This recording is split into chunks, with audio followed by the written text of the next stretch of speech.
Sa ngalan ng Ama, ng Anak at ng Espiritu Santo. Amen. Sumainyo ang Panginoon. At sumainyo rin. Mga kapatid, lahat naman tayo magkakaroon ng problema sa ating buhay. Lahat naman tayo ay masasaktan. Pero paano natin matitiis sa mga hirap at problema ng buhay sa pamamagitan ng pagmamahal? Kapag hindi ka nagmamahal, magiging mas mabigat ang buhay mo. Kapag hindi ka nagmamahal, hindi ka rin maghahanap ng solusyon o sagot sa iyong problema. Mas madaling sumuko pag wala kang pagmamahal sa iyong buhay. Yan naman mga kapatid, tayo ay nagpapasalamat dahil sa pagmamahal ng Diyos, hindi pa rin siya sumusuko sa atin. Kahit na madalas tayo ay nagkakasala sa Kanya, dahil iniibig niya tayo, naghahanap siya palagi ng paraan at ng daan para tayo mapabuti at para tayo ay maibalik niya sa Kanya. Sa napakaraming beses na kung saan napakadali nating sumuko, sa mga pagkakataon na kung saan hindi pagmamahal ang ating naramdaman, kung hindi galit.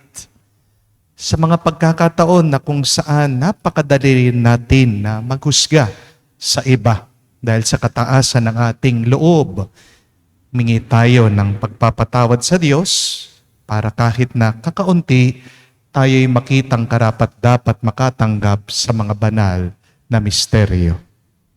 Inaamin ko Sa makapangyarihang Diyos at sa inyo mga kapatid, na lubha akong nagkasala sa isip, sa salita, sa gawa, at sa aking pagkukulang.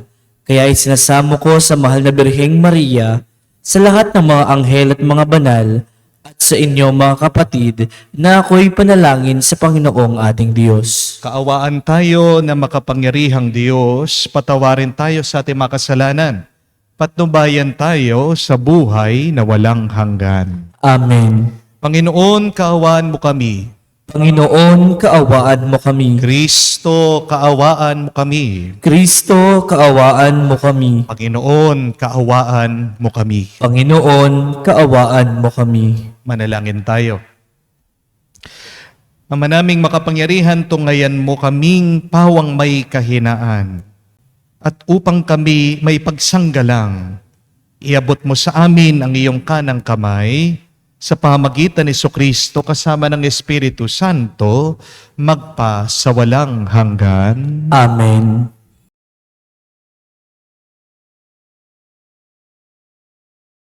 Pagbasa mula sa aklat ni Propeta Isayas. Sinasabi ng Panginoon, kung titigilan ninyo ang pag-aalipin at pagsuway sa akin, at ang masamang salita'y iiwasan. Kung ang nagugutom ay pakakainin ninyo at tutulungan, ang kadiliman bumabalot sa inyo ay magiging tila liwanag sa katanghalian, at akong Panginoon ang siyang sa inyo'y laging papatnubay. Lahat ng mabuting kailangan ninyo'y aking ibibigay, at palalakasin ang inyong katawan. Kayo'y matutulad sa pananim sa sagana sa dilig, matutulad sa batis na di mawawalan ng agos ng tubig. Muling itatayo ng mga lingkod ko ang kutang na durog. Muling itatayo sa dating pundasyon. Makikilala kayo bilang tagapagtayo ng sirang muog, mga tagapagtayo ng wasak na mga bahay. Sinasabi pa ng Panginoon, inyong igagalang ang takdang araw ng pamamahinga. Huwag kayong gagawa ng inyong gawain sa araw ng banal. Sa araw na ito'y mamamahinga kayo't huwag maglalakbay. Ni gagawa o maghuhunta ng walang kabuluhan. At kung magkagayon, ay madarama ninyo ang kagalakan sa paglingkod sa akin. Bibigyan ko kayo ng karangalan sa harap ng buong daigdig.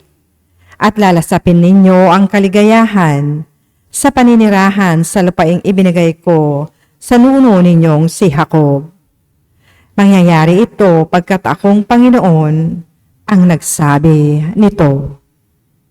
Ang salita ng Diyos. Salamat sa Diyos. Ituro mo ang iyong loob ng matapat kong masunod. Ituro mo ang iyong loob ng matapat kong masunod. Sa aking dalangin ako iyong dinggin.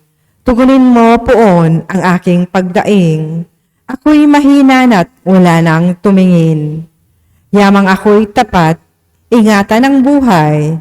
Lingkod mo'y iligtas sa kapahamakan, pagkat may tiwala sa iyo'y kailanman. Ituro mo ang iyong loob ng matapat kong masunod. Ikaw ang aking Diyos, ako'y kahabagan. Sa buong maghapoy, siya'y tinatawagan. Poon ang lingkod mo'y dulutan ng galak, sapagkat sa iyo ako tumatawag. Ituro mo ang iyong loob ng matapat kong masunod. Mapagpatawad ka at napakabuti. Sa dumadalangin at sa nagsisisi, ang iyong pag-ibig ay mananatili. Pakinggan mo poon ang aking dalangin. Tulungan mo ako, ako'y iyong dinggin. Ituro mo ang iyong loob ng matapat kong masunod.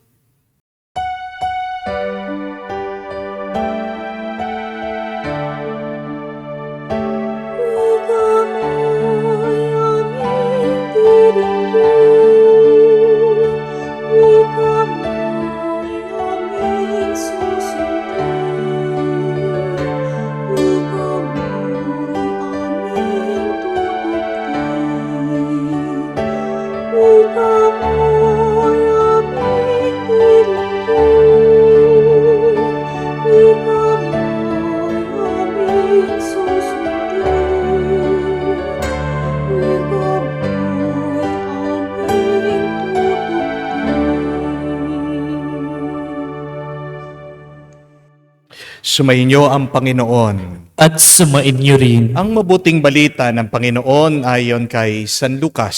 Papuri sa iyo, Panginoon.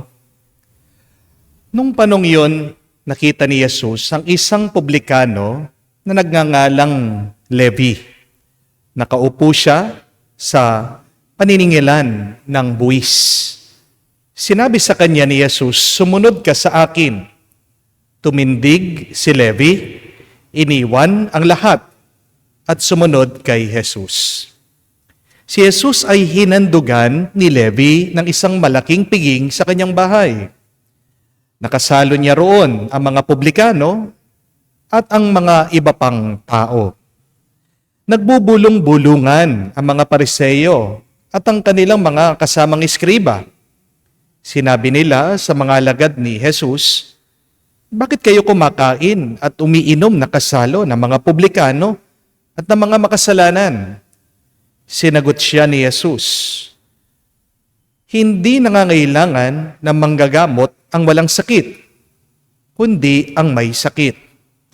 Naparito ako hindi upang tawagin ang mga matuwid, kung hindi ang mga makasalanan upang magsisi."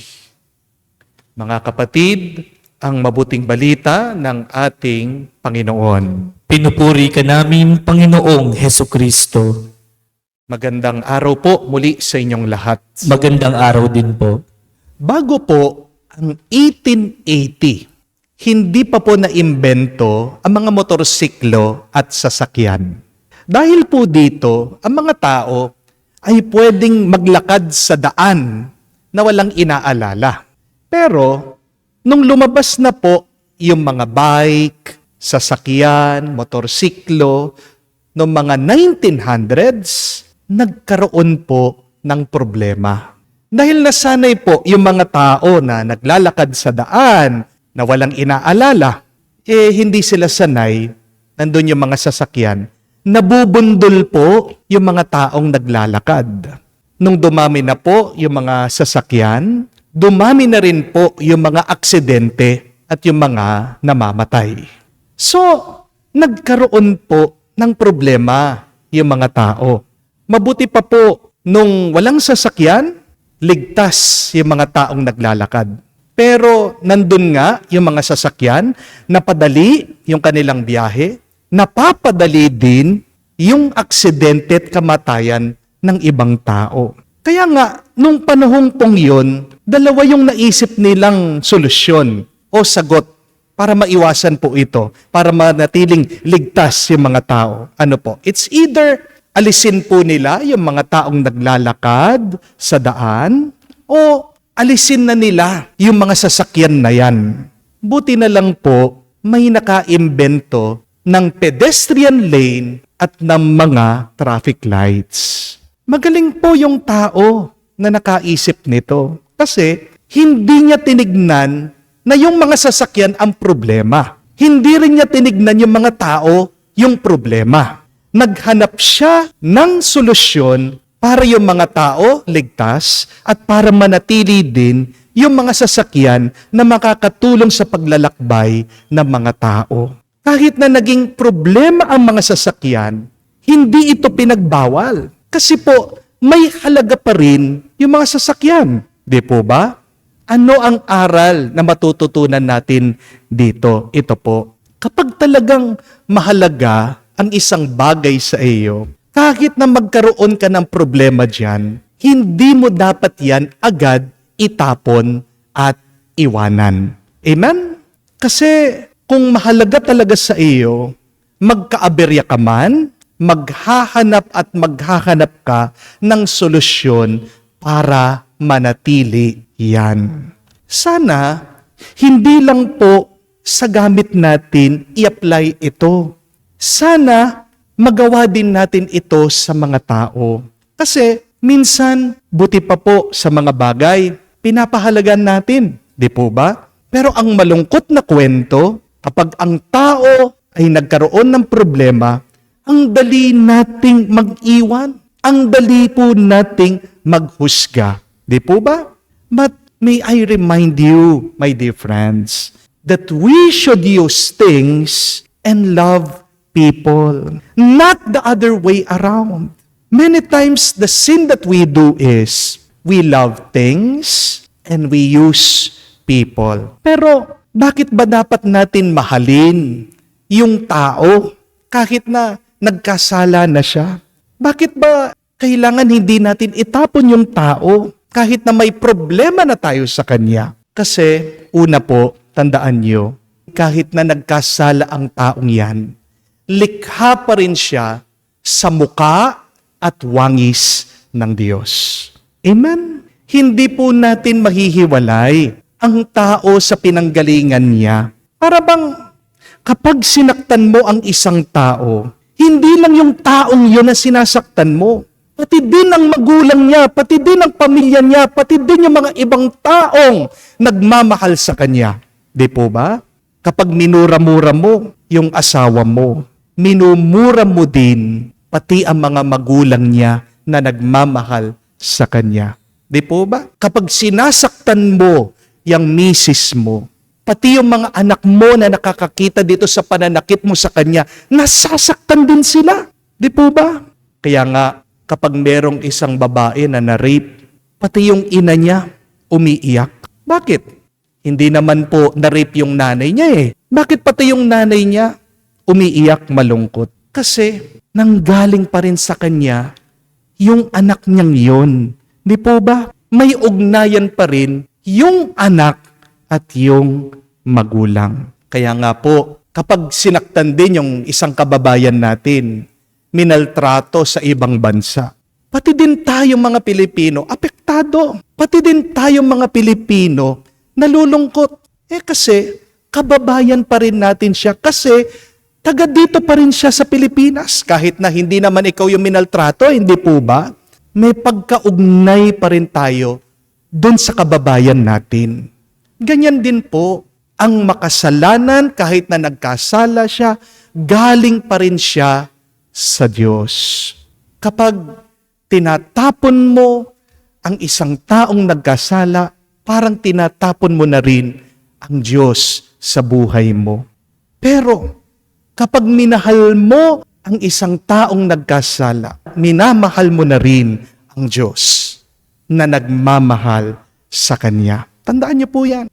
Pero pangalawa, kailangan pa rin natin mahalin ang nagkasala kasi makasalanan din tayo. Sabi nga po ni Jesus, di ba? Do unto others what you want them to do unto you. Ang pananakit mo sa iba, kahit na nagkasala sila, ay babalik at babalik sa iyo.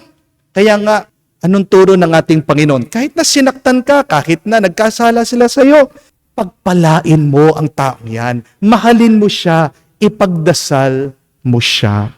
Kapatid, paalaala lang po, hindi ka naman perpekto. Hindi naman sa lahat ng pagkakataon ay mabuti kang tao. Di po ba? Bakit ba gusto mo ang iba ay maghirap? Pero ikaw, gusto mo palagi kaawaan ka. Di po ba? Be merciful and you will be shown mercy. Tandaan mo, kapatid, makasalanan ka din. Huwag mong nanaisin ang pagdurusa ng iba. Kung hindi, darating din ang araw at panahon, baka makita mo ang iyong sarili, nagdurusa ka din. Amen? Pangatlo po at kahuli-halihan, may kabutihan pa rin, may halaga pa rin ang taong nagkasala. Kaya dapat mahalin mo siya, kaya dapat ingatan mo pa rin siya. Wala naman pong taong pinanganak na walang silbi. Di po ba? Ang pagkakasala ng tao ay hindi nagbubura dun sa binigay na kabutihan ng Diyos sa kanya. All of us have a God-given purpose. Hindi nawawala yung ating layunin na binigay ng Diyos dahil tayo nagkakasala. Nagkamali lang tayo. Nakalimutan lang natin ang kagustuhan ng Diyos. Pag tayo nagkakasala, tandaan niyo po yan. Yan po yung nakita ni Jesus kay San Mateo. Kahit na naging corrupt siya, kahit na kinamumuhian siya ng kanyang mga kababayan kasi nagtraidor siya. Pumanig siya doon sa mga mananakop sa kanila. Pero gitna nung kanyang mga nagawang kasalanan at pagkukulang sa Diyos at sa kanyang kapwa, nakita pa rin ng Diyos yung kabutihan niya, yung galing niya, yung magagawa pa rin niyang mabuti. At salamat sa Diyos, nung tinawag ni Jesus si San Mateo o Levi, sumunod siya sa kanya. Dahil sa pagsunod ni Mateo kay Jesus, tingnan niyo po ano yung nagawa niya sa kanyang buhay. Naging apostol siya, naging ebanghelista siya, sinulat niya yung isa sa ating mga ebanghelyo, ang mabuting balita. Kapag hindi mo nakikita ang halaga ng tao, talagang makikita mo na siya ay isang problema at pabigat lang talaga. Pero kapag minamahal mo ang isang tao, maging problema man siya sa iyo, makagawa man siya ng kasalanan sa iyo, gagawin mo ang lahat para mapabuti siya muli. Di po ba? Remember, love will always find a way to make everything okay. Alam ko po, mga kapatid, marami din sa inyo nagsasawa din sa mga taong paulit-ulit na lang nagkakasala sa inyo. Normal lang yan. Alam ko po, marami din po sa inyo sumusuko ng mahalin ang mga tao na dapat nilang mahalin. Kasi hindi nila sinusuklian yung iyong pagmamahal. Di po ba? Pero bago mo iwanan itong mga taong nagkasala sa iyo, subukan mo muna ito. Ibalik mo lang sila dun sa mga taong kaya silang mahalin. Ulitin ko po yun. Bago mo iwanan itong mga taong nakasakit sa iyo, ibalik mo muna sila dun sa mga taong kayang mahalin sila. Palagi ko pong naririnig ito sa mga kasalan. Sinasabi po ito nung magulang sa kanilang mga manugang. Minsan, yung ama ang magsasalita ng ganito. Sasabihan yung mister, kung hindi mo rin kayang mahalin yung anak namin, huwag mo siyang sasaktan. Ibalik mo na lang siya sa amin. O nga naman po, di po ba? Kung hindi mo kayang pahalagahan ang isang bagay, ibigay mo na lang siya doon sa mga willing na ingatan siya o mahalin siya. Parang kung hindi mo na kayang alagaan yung aso na binili mo dahil masyado kang maraming trabaho, bakit mo papatayin yung asong yan? Ipaampun mo. Di po ba? Kung ayaw mo na sa isang tao, huwag mo siyang sasaktan. Bigay mo na lang siya, ilapit mo na lang siya dun sa mga taong kaya siyang mahalin. Tandaan niyo po mga kapatid, hindi dahil nasa iyo ang taong yan, dapat gawin mo na lahat ng gusto mo. Kung may sira ang isang bagay, anong gagawin natin? Di mo naman i-repair yan eh. Ibalik mo dun sa gumawa. Kung tayo hindi natin alam ayusin yan o gawin yan, pero merong ibang nakakaalam. Ganyan din pagdating po sa tao. Kung hindi mo kayang mahalin ang tao, kung hindi mo kaya ingatan, ayusin itong taong nagkasala sa iyo dahil may sira siya, ibalik mo na lang siya sa Diyos na may likha sa Kanya. Itaas mo siya sa Diyos na tunay na nagmamahal sa Kanya. Tandaan mo, ang taong makasalanan, may sakit talaga. Yan ang sabi ng ating Panginoon. The sick needs a physician. Yung mga mabubuti, yung mga matutuwid, hindi na kailangan ng doktor. Yung makasalanan, kaya nakakasakit siya, kaya nga napapariwara siya. May sakit ang kanyang kaluluwa. Anong kailangan ng taong may sakit? Gamot, pag-aaruga, pagpapasensya. Hindi gagaling ang taong may sakit kung magiging masama ka sa kanya. Hindi po ba? Hindi mo mapapagaling ang tao kung palagi mo lang siyang sinasaktan. Amen? Kapatid, kahit na anong pagmumura, anong pagmamaltrato, anong pag-isnab, anong paghuhusga ang gawin mo sa taong yan, hindi mo siya mapagbabago. Hindi mo siya mapapabuti. Hindi mo maitutuwid ang isang bagay sa paggawa ng mali. Tanging ang pagmamahal lang ang makakapagtuwid, ang makakapag-ayos ng nasira. Amen? Gusto mong magbago ang iba, mahalin mo sila ng sobra-sobra. Amen? Gusto mong mapabuti ang iba, ibalik mo sila sa Diyos. Itaas mo sila sa Panginoon. Hilingin mo sa Diyos na baguhin ang kanilang isip at puso. Magagawa mo, magagawa naman natin ito kung gugustuhin natin at kung magpapatulong tayo sa Diyos. Amen? Tandaan mo kapatid, ang makasalanan, galing yan sa Diyos. May halaga pa rin siya sa Panginoon. Huwag mong kamumuhian ang makasalanan kasi makasalanan ka din. Pagpasensyan mo ang iba, pagpapasensyan ka din ng Diyos sa iyong pagkakamali. At kung magmamahal ka ng sobra-sobra, makakakita ka ng paraan para ang taong may problema, pagdating ng araw, magiging grasya at pagpapala. Yan ang ating hilingin. Patulong sa ating Panginoon sa banal na misang ito, tayo sana ay basbasan pa ng lakas ng tulong niya. Amen. Dumating si Kristo upang iligtas ang mga makasalanan. Buong kababaang loob sa pagdugon sa kanyang tawag, ilapit natin sa Ama ang ating mga panalangin at isabihin, Panginoon, dinggin mo kami. Panginoon, dinggin mo kami. Ang simbahan naway maituring bilang isang tahanan ng nagpapagaling para sa mga mahihina at makasalanan. Manalangin tayo sa Panginoon. Panginoon, dinggin mo kami. Sa tulong ng mahal na Birheng Maria, naway mamayani ang kapayapaan sa bawat bansa at sa buong mundo sa pamamagitan ng habag na ipinapakita nila sa isa't isa.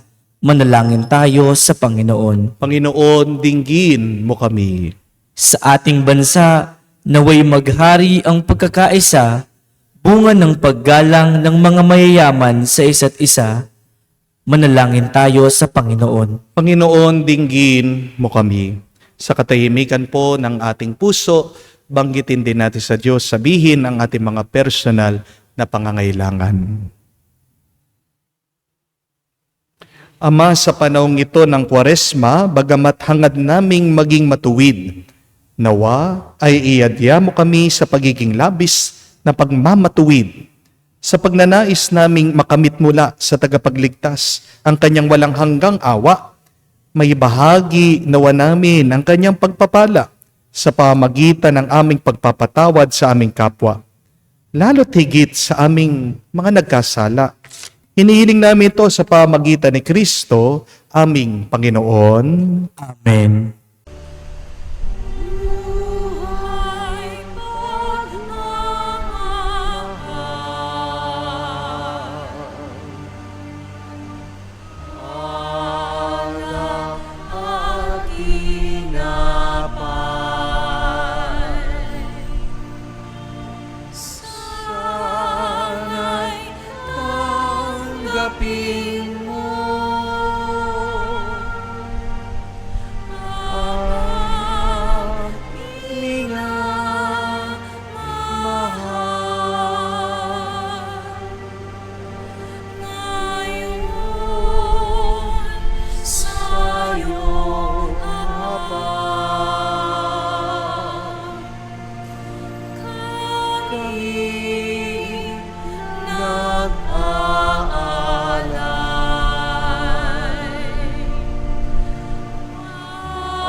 Manalangin kayo mga kapatid, para ang ating mga paghahain ay kalugdan ng Diyos amang makapangyarihan. Tanggapin nawa ng Panginoon itong paghahain sa iyong mga kamay, sa kapurihan niya at karangalan sa ating kapakinabangan at sa buong sambayanan niyang banal. Ama naming lumikha, tanggapin mo ang mga paghahain ito ng iyong pakikipagtipan at ng aming pagsamba. Maganap nawa ito sa ipagpapatawad ng mga kasalanan at sa ipagpapahayag ng aming utang na loob sa iyong pagmamahal. Sa pamagitan ni Jesucristo kasama ng Espiritu Santo, magpa sa walang hanggan. Amen. Sumainyo ang Panginoon. At sumainyo rin. Itaas sa Diyos inyong mga puso at diwa. Itinaas na namin sa Panginoon. Pasalamatan natin ang Panginoong ating Diyos. Marapat na siya ay pasalamatan. Ama naming makapangyarihan, tunay nga marapat ikaw ang aming pasalamatan sa pamagitan ni Jesucristo na aming Panginoon. Sa pagbabakasakali mong kami bubuti, sinugo mo si Jesus upang pangunahan kami. Bilang pagsunod sa iyong atas na bigay, pinahayag ng iyong anak ang iyong kalooban, na mga apit dukha ay kanyang damayan. Ngayon ay iyong inihahandog ang pagkakataong aming maisaloob. Ang kanyang ganap at kusang paglilingkod, upang sa iyo'y lagi kaming makasunod. Kaya kaisa na mga anghel nagsisiawit ng papuri sa iyo. Nang walang humpay sa kalangitan, kami nagbubunyi sa iyong kadakilaan. Santo, Santo, Santo, Panginoong Diyos, napupuno ang langit at lupa ng kadakilaan mo. Hosana, Hosana, Hosana sa kaitaasan. Hosana, Hosana, Hosana sa kaitaasan. Pinapala ang naparirito sa ngalan ng Panginoon.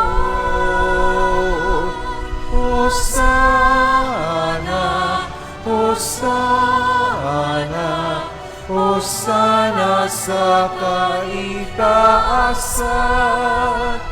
Hosana, Hosana, Hosana sa kaitaasan.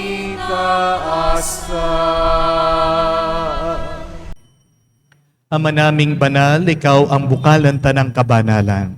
Kaya't sa pamagitan ng iyong Espiritu, gawin mong banal ang mga kaloob na ito upang para sa amin maging katawan at dugo ng aming Panginoong Jesucristo. Bago niya pinagtiis ang kusang loob na maging handog, hinawakan niyang tinapay, pinasalamatan kanya, pinaghati-hati niya iyon, inabot sa kanya malagad at sinabi, "Tanggapin ninyong lahat ito at kanin. Ito ang aking katawan, na ihahandog para sa inyo."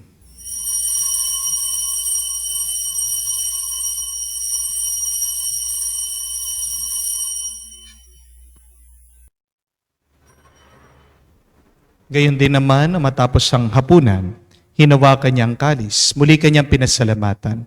Inabot niya ang kalis sa kanya malagad at sinabi, "Tanggapin ninyong lahat ito at inumin. Itong kalis ng aking dugo. Nang bago't walang hanggan tipan. Ang aking dugo na ibubuhos para sa inyo at para sa lahat. Sa ipagpapatawad ng mga kasalanan. Gawin ninyo ito sa pag-aalaala sa akin."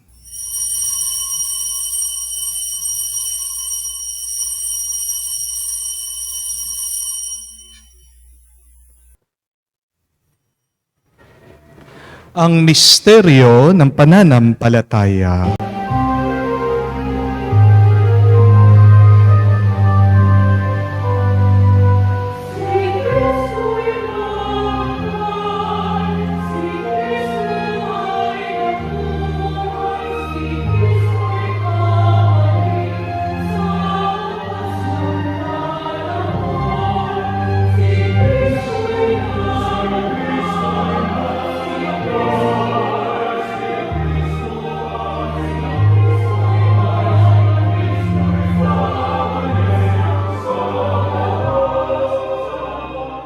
Ama, ginagawa namin ngayon ang pag-alaala sa pagkamatay muling pagkabuhay ng iyong anak.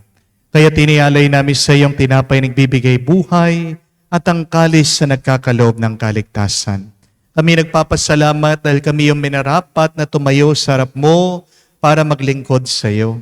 Sinasamo namin kami magsalo-salo sa katawan at dugo ni Kristo ay mabuklod sa pagkakaisa sa pamagitan ng Espiritu Santo. Ama, lingapin mong iyong simbahan, laganap sa bundaigdig. Puspusin mo kami sa pag-ibig. Kaysa ni Francesco, ang aming Papa, si Florentino, aming Arsobispo ng Tanang Kaparian. Alalahanin mo rin ang aming mga kapatid na nahimlay may pag-asang sila'y muling mabubuhay. Ngayon din naman lahat ng mga pumanaw. Kawan mo't sila't patuloyin sa iyong kaliwanagan. Kawan mo't panggidapatin kaming lahat na makasalo sa iyong buhay na walang wakas. Kaisa na mahal na Birhen Maria, Ina ng Diyos. Kaisa ni San Jose, ang kanyang malwalhating esposo. kaisa ng mga apostol at lahat ng mga banal na namuhay dito sa daigdig na kalugod-lugod sa iyo. May pagdiwang naman namin ang pagpupuri sa ikararangal mo sa pamagitan ng iyong anak aming Panginoong Hesu Kristo. Sa pamamagitan ni Kristo, kasama niya at sa Kanya, ang lahat ng parangal at papuri ay sa iyo, Diyos Ama, makapangyarihan, kasama ng Espiritu Santo, magpasawalang hanggan. Amen, Amen, Amen. Sa nakakagaling na utos sa turo ni Jesus sa Panginoon natin na Diyos, ipahayag natin ng lakas loob.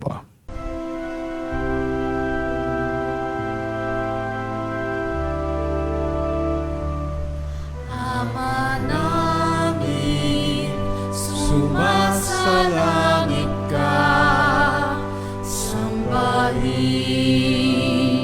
ang ngalan mo, mapasa amin ang kaharian mo, sundin ang loob mo dito sa lupa para nang sa langit. Bigyan mo kami ngayon ng aming kakanin sa araw-araw,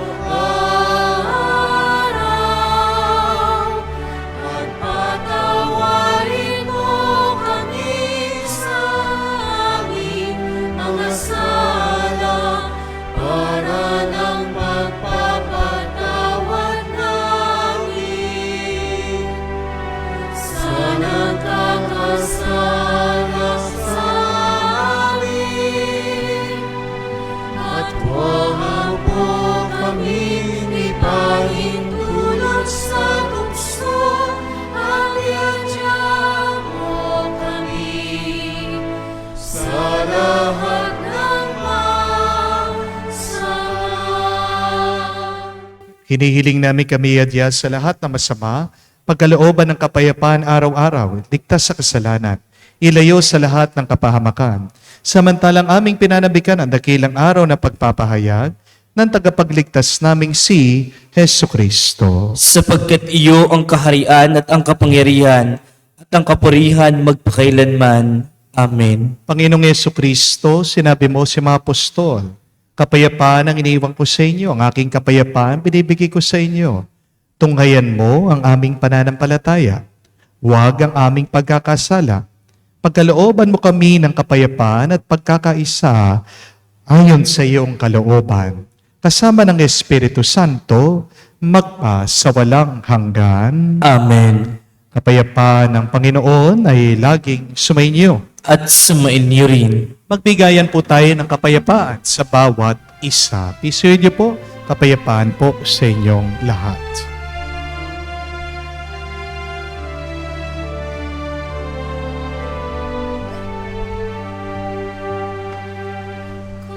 Kordero ng Diyos na nag-aalis ng mga kasalanan ng sanlibutan, maawa ka sa amin.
Mga kapatid, naririto ang ating Panginoong Yesukristong Kordero ng Diyos. Siya nag-aalis sa mga kasalanan ng sanlibutan.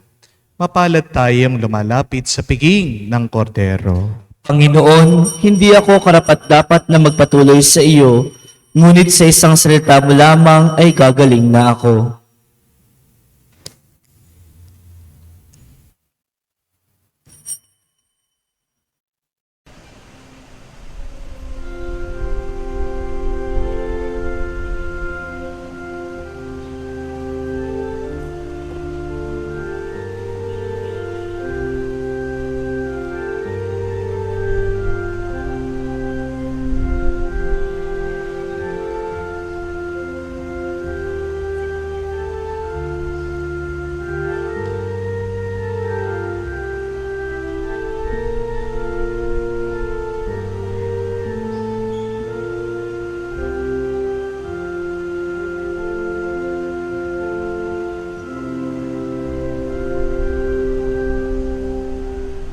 Living sacrifice, even letting go, treasure that is found within my soul. Pure and humble heart, offering pain and strife, Lord, to you I give all. My everything, my love sacrifice.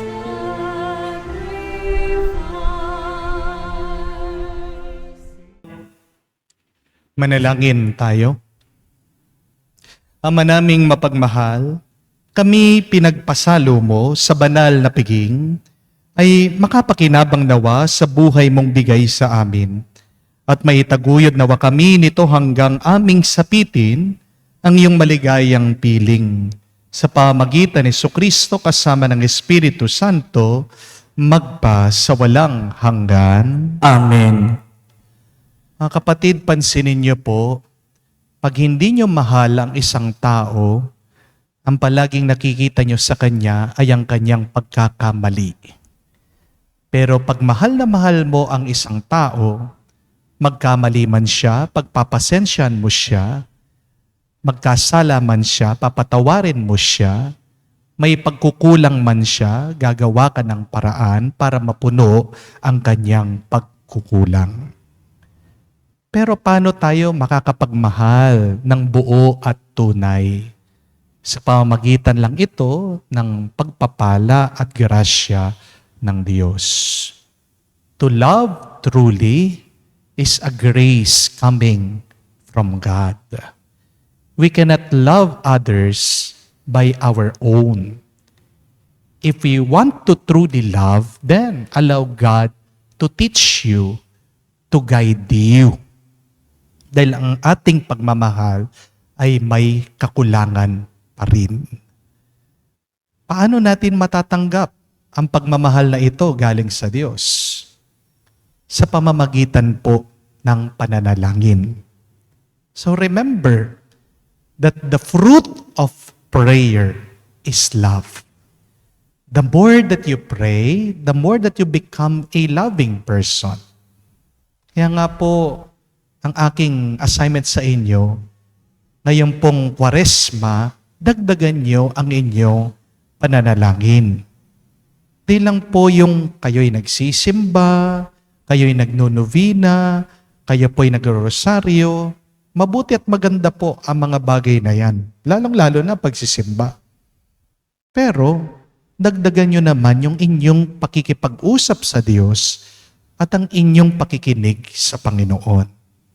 Kahit na pagod kayo, kahit na marami kayong ginagawa, please spend more time in prayer. Again, the fruit of prayer is love. You will be transformed by your praying. Kaya nga, kung gusto mo talagang mahalin itong mga tao na nagkasala sa iyo, nakasakit sa iyo, dagdagan mo pa ang iyong pananalangin. Tanggapin mo ang grasya ng pagmamahal ng Diyos, maging mas mapagmahal ka pa ng sobra-sobra at makikita mo na kaya mong maituwid yung pagkakamali ng tao. Sa gitna ng kanyang pagkukulang, makakayanan mo siyang tanggapin at yakapin.